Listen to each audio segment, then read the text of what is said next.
What is up, Moose Knuckles? JJ back here from Run Pure Bets, this time to chat in the first round of March Madness on Friday, March the 19th. I've highlighted all the games in this video. I'm going to give you a breakdown on each of them. Some of these are going to include some leans. Some will be just pass spots. I'm also going to offer up my best bet for the Friday slate. Not going to jerk you off here, looking to dive right in. I've arranged these by start time, though, to make it easier for your own schedules. See the sacrifices I make? Also, check out the new hairdo.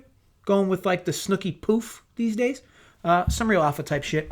All right, look. Here we go. Florida versus Virginia Tech, 12:15 Eastern. Florida -1 total, 137.5. I'm going to say this beforehand that I value the SEC conference a bit more than most. I get it. The Big Ten has more teams in this tournament. Many think the Big 12 is the best. But take a peek at the out-of-conference record for some of these SEC teams in this tournament. Florida is a decent example. One out-of-conference loss to FSU on the road, but they also traveled to West Virginia and won. His team did not finish the season strong down the stretch, though, dropping 3 of 4. What's interesting about Florida is they like to run, and they're really a complete team. But for a team that scores as well as they do, and they play at an above-average pace, it's really their defense that dictates their wins and losses. When Florida gives up more than 70 points, their record is 5-8. But when they give up less than 70, 9-1. The thing with Tech is they play real slow. Hence, what brings this total into high 130s versus, being in the 150s, which Florida's been comfortable playing in against many teams in the SEC. Tech's a fun team to watch, but I'd argue they do a lot similar to Florida, but Florida does a lot of it better. Now, Florida's also had a tougher schedule, but look, if Tech's sticking their threes, Florida's going to struggle to keep pace here, which has really been Florida's issue with some of the burners in the SEC. Florida's really good, though, at defending the three, and in the SEC, they're no strangers to teams that shoot well from beyond the arc. For me, if Tech shoots 40% from three, they win this game. Any less than that, they likely lose. You, though, can make that decision. Arkansas versus Colgate, 12:45 Eastern. Arkansas -9 total, 162.5. Now look, Colgate comes into here with a lot of steam. It's going to be one of your chalkier dogs on this first slate on Friday. But this is something I simply don't understand. Colgate hasn't played one game out of conference, nor have they played one team that ranks better than 189 as per KenPom. That would be Army, that one team that was 189. And here's the wild part about Colgate's schedule specifically. They're 14-1, which is excellent. They played a total of 5 schools and only 3 schools during the regular season. I mean, this Arkansas team will be quite eye-popping for the Raiders here. It's very hard to look at Colgate's raw numbers and not love what you're seeing.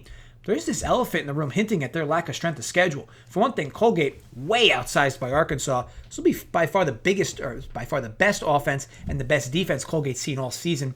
At a surface level, numbers might be fairly even between these two.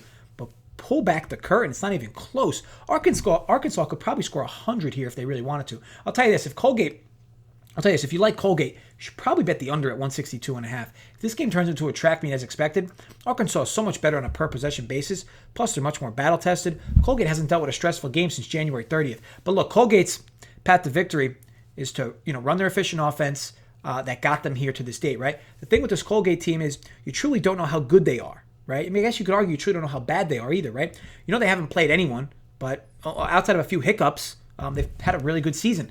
Now, but in a game like this, it's going to take a little extra effort for them to really show out. Arkansas is likely, though, too much for them over 40 minutes. It's going to be a pass spot for me in this game. Illinois versus Drexel, 1:15 Eastern. Illinois -22.5. Total, 144.5. Now, Drexel enters this tournament with a total of 4 conference wins before their tournament run where they knocked off Elon in the finals. What a weird tournament in the Colonial where, what a weird tournament that was in general. Well, look, they end up drawing Illinois here, who cannot be pleased with this draw at all. Not so much the Drexel one, but Loyola, they got Georgia Tech, Oklahoma State, Tennessee, and that's just en route to the Elite Eight. I'd even argue Houston is the second best 2 seed next to Bama. Some would even say they're better. Anyway, this is an eye-opening game for me, incoming for Drexel. Drexel, though, will aim to slow this game down, but Illinois just has far too much talent here. Drexel can be quite efficient from the field offensively, but they have severe issues on the defensive side, and expect Illinois to get countless easy baskets. Over 40 minutes, Illinois will prove too much. I don't really like anything from this game. I know these are first 3 games. I don't have any leans or anything for you. Don't worry.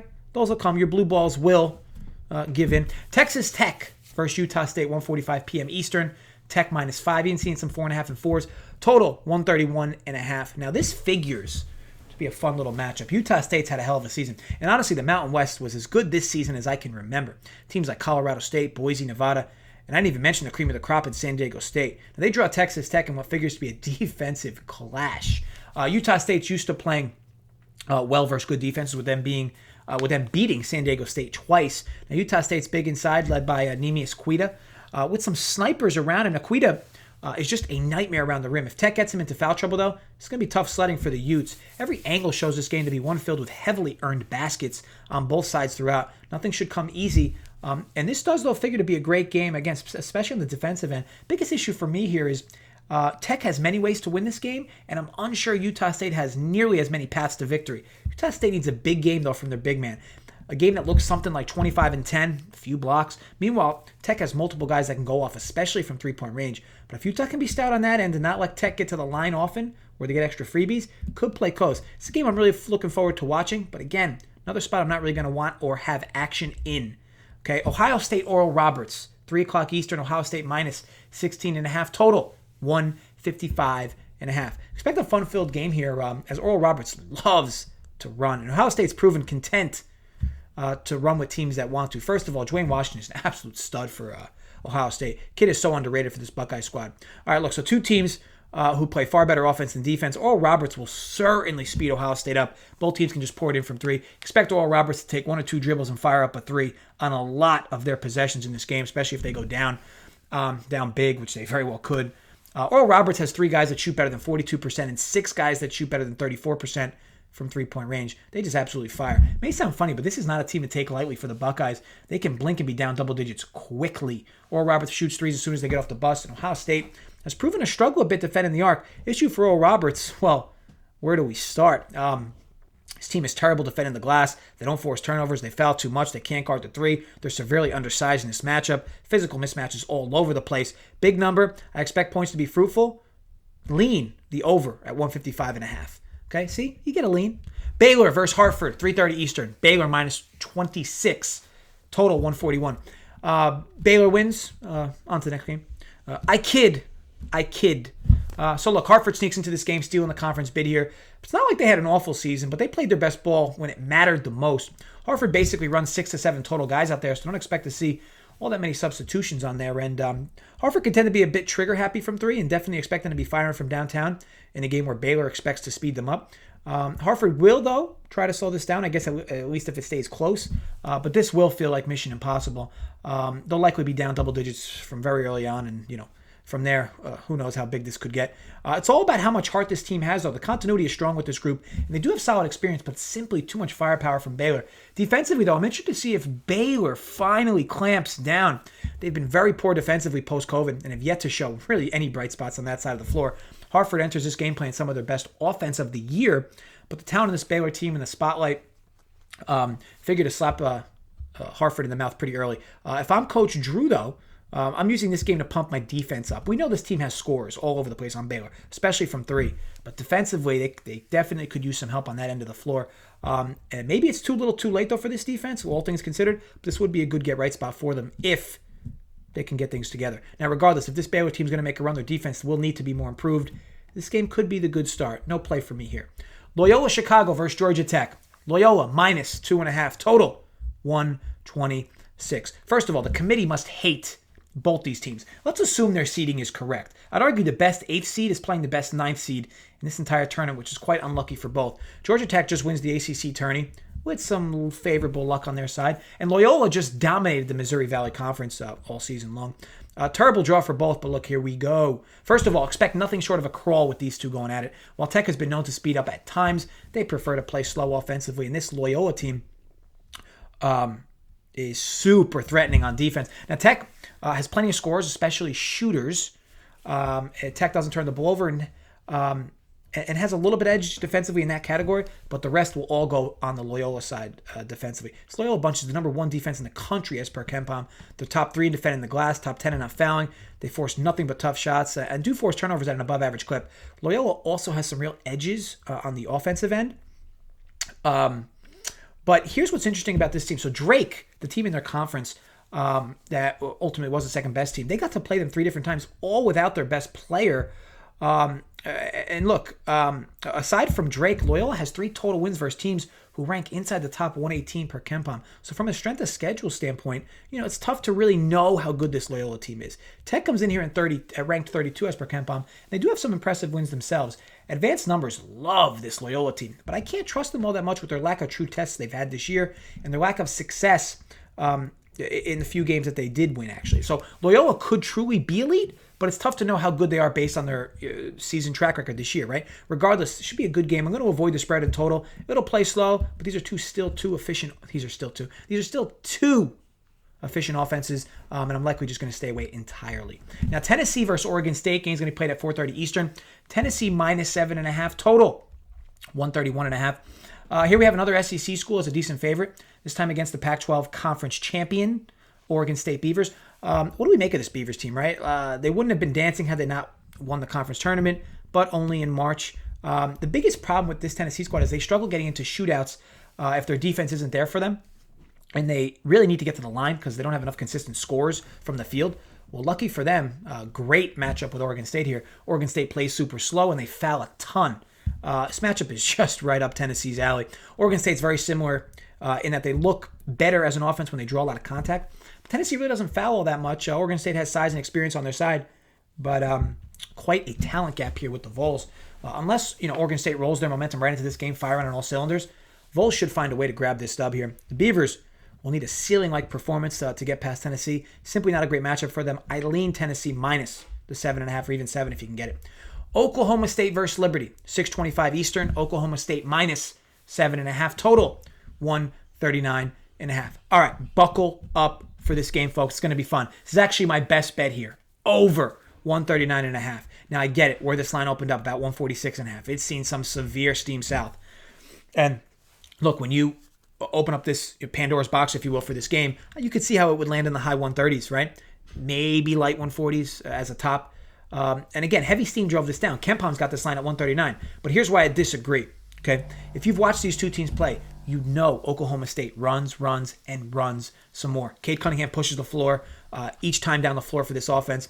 And on the other side, Liberty doesn't play nearly as slow as their raw numbers indicate. They play in a conference filled with snails, and their best path to victory here is firing up quick open looks in the half-court sets in transition. Now, you want to talk about a team that lives and dies with the three, much like Oral Roberts, except the Flames are even scarier from downtown on a per-possession basis. How about 8 guys who shoot better than 36% from three? It's just insane. The one thing Oklahoma State is poor at defensively, you guessed it, guarding the three. And here's the thing, if you're somebody who's betting Liberty, Liberty's more than likely going to win a game because they're sticking their threes. Now, I expect the Flames to fire early in the shot clock with countless good looks being conceded from Oklahoma State. On the Oklahoma State side offensively, this will be one of the biggest and longest teams Liberty has seen all season. On the other side, this will be the smallest team by far that Oklahoma State has seen this year. Darius McGee is Liberty's point guard and their best player. He's nearly a foot shorter than point guard Cade Cunningham. Liberty is going to have to group rebound on the defensive end. It may aim to really slow this game down, but three-point shooting's in their nature. It's also in their nature to fire good looks. Oklahoma State's going to concede these good looks early in shot clocks, and I'd expect Liberty to be firing. If Liberty decides to run with Oklahoma State, they're going to get much more good looks, especially in the half court. Because of this physical size mismatch, I can't imagine Liberty is going to want to play half-court offense and half-court defense with a team that's just bigger than them at every position.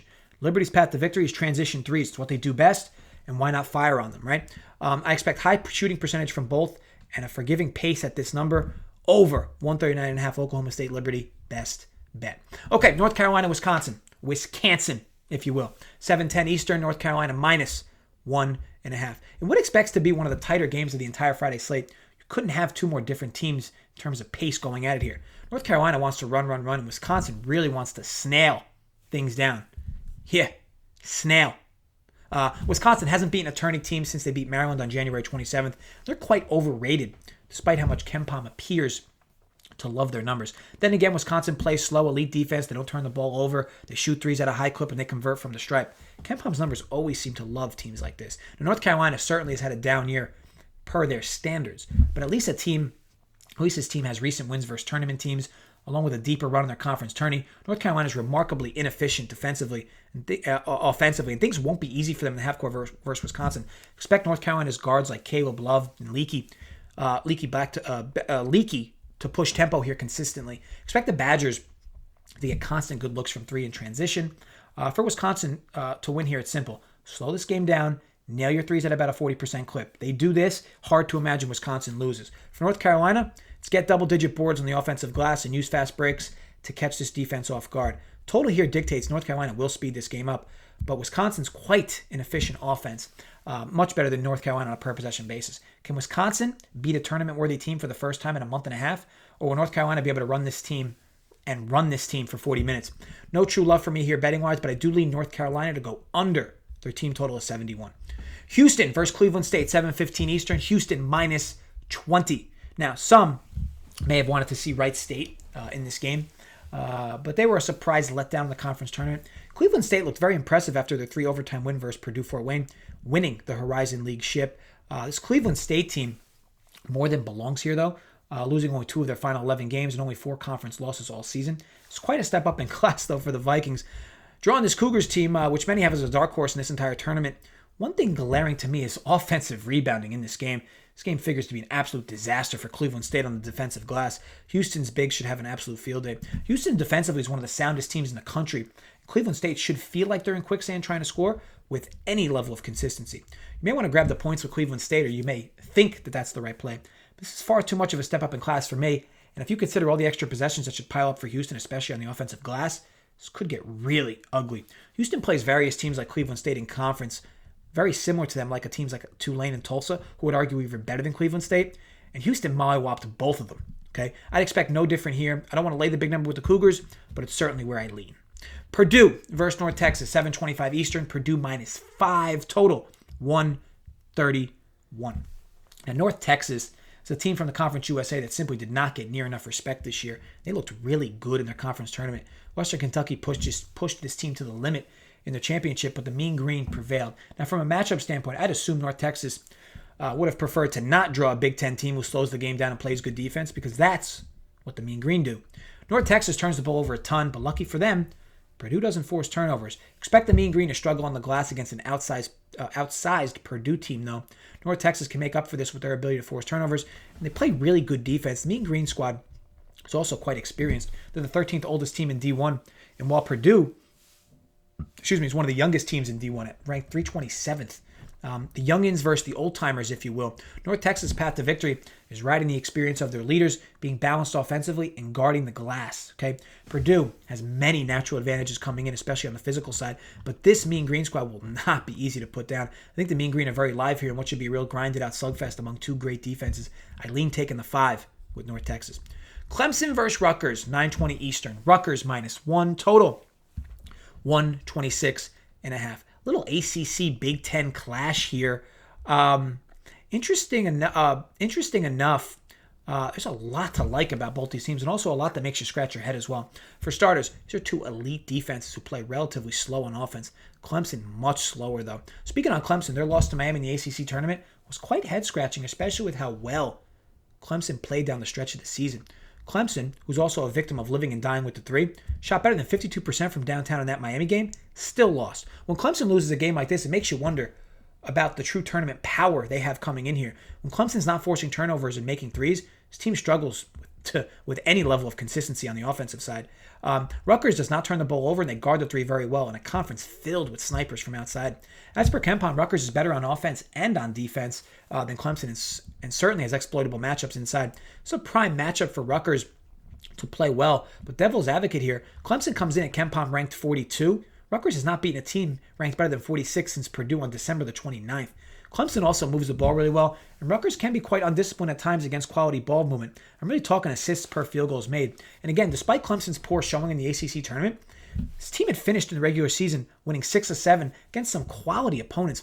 Both teams are comfortable to play this game in the low 60s or higher, even the 50s, but whichever team's strengths prevail will win this game. Might sound cliche, but if Rutgers uses their advantage down low to get easy buckets, or if Clemson's sticking their 3s and forcing turnovers, it's going to be what dictates who wins this game. Honestly, Clemson's going to need to shoot pretty damn good to push over their team total here.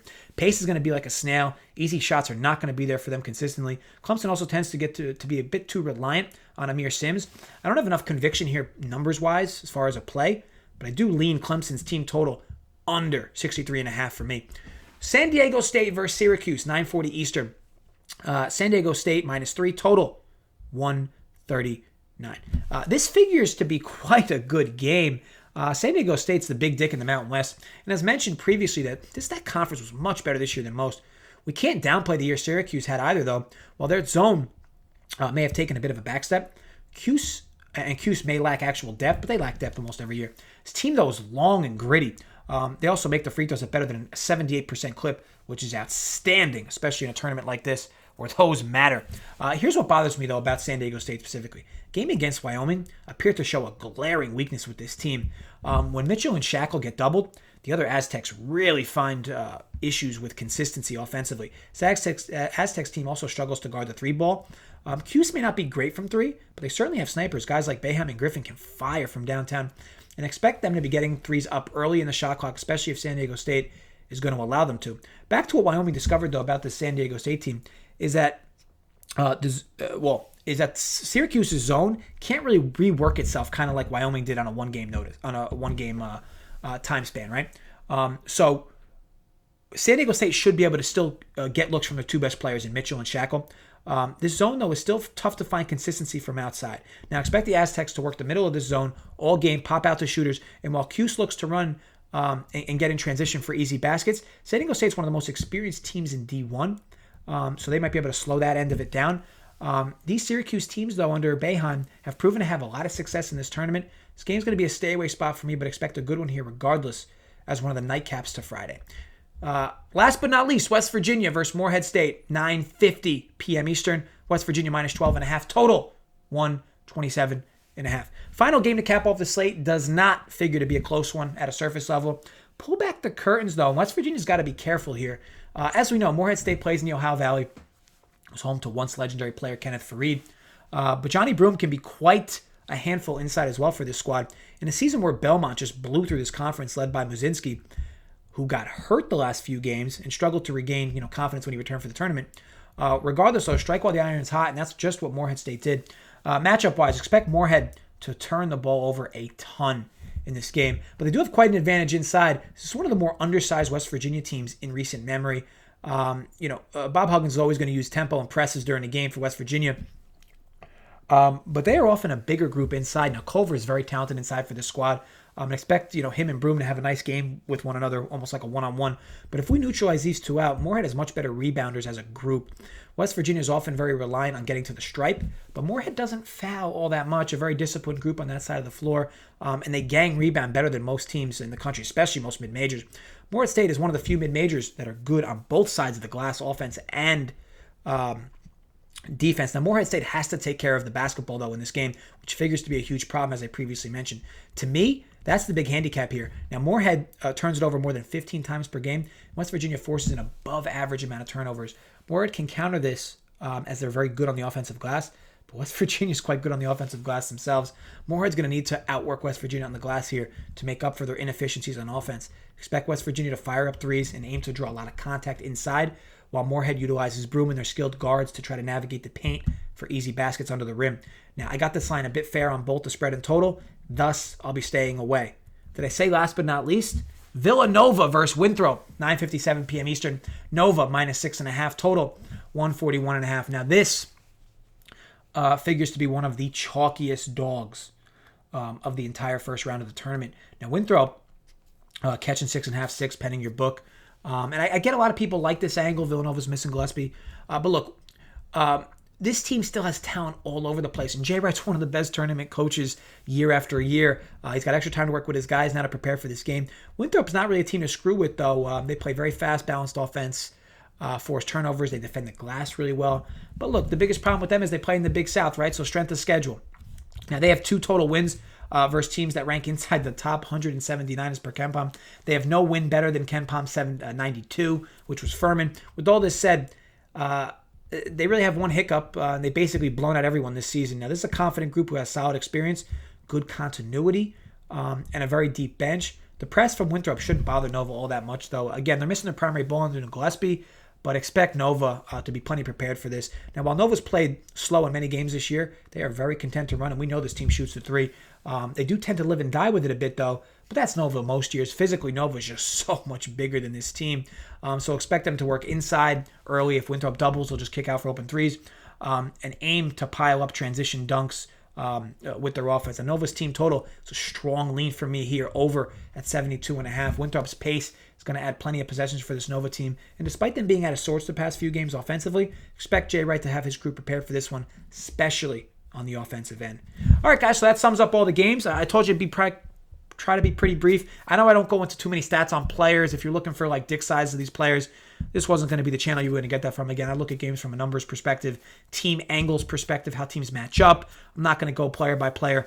This isn't DFS. I'm looking to give you guys betting content information. Now, I gave you guys a few leans I liked, with my best bet being Oklahoma State versus Liberty over that 139.5. All right, I want to thank you all for watching. If you enjoyed, thumbs up. Create some fake accounts more. Thumbs up. If you did not enjoy, I hope your cable and internet goes out right at the time the tournament starts. As always, drop comments below your thoughts in the vid. Fire away with questions in the comments as well. I never leave anybody hanging in there. This isn't a one-way street. We'll also have a show each day for the tournament. Talking up the slate with Holden, Big T, and Steve Boynton, talking DFS and betting angles, so stay tuned for that. I'll also have a vid early on Sunday with my pops, the Fax Man, talking the games too, so look, just plenty of content all around. Also, check us out, runpurebets.com, hook you up with all the content you need for March Madness, and let's not forget, MLB is right around the corner. Also got quality content in NBA, UFC, and even NASCAR, golf as well. Thanks again, folks, for watching. Be sure to gamble responsibly. Stay safe.